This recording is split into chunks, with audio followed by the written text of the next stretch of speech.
Kapag hindi gumana ang hate, ano mangyayari? Gagawang kanila ng kwento. Ma-appreciate man nila o hindi, nagawa mo ang part mo bilang empleyado.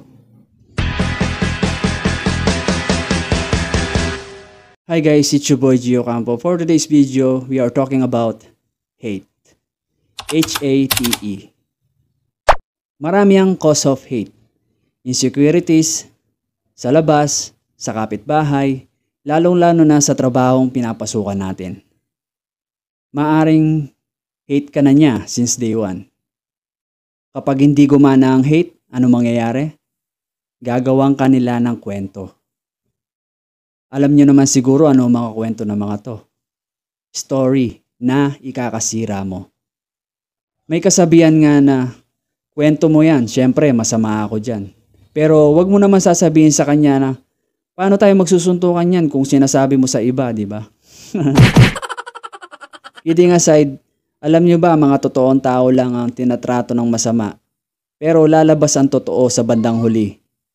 Ito pa yung kaibigan lang mga guys, gaano man kasama ang tao sa'yo, wag ka rin maging masama sa kanya. Wag kang gaganti.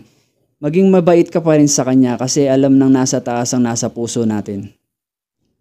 Hindi ako perpekto, pwede rin ako magkamali, tao lang ako, di ba? Sa buhay natin, hindi mawawala yung mga ganyang tao. Ang mapapayo ko lang is, pag ginawan ka ng masama, pakitaan mo ng mabuti. Para maisip niya na, ganito pala ang taong to, mabait pala. Samantalang ako, napakasama ako sa kanya. Ganun lang yung kasimple guys. Tsaka wala kang dapat patunayan sa kanila. Wala kang dapat baguhin sa sarili mo. Kung ayaw nila sa'yo, wala tayong magagawa. Do not compete with them kung sa trabaho man yan. Kadalasan sa trabaho mo mararanasan to. Just do your job. Make yourself busy kahit marami kang ginagawa.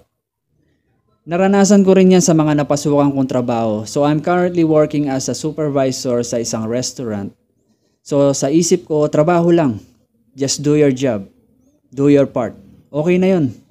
Ma-appreciate man nila o hindi, nagawa mo ang part mo bilang empleyado.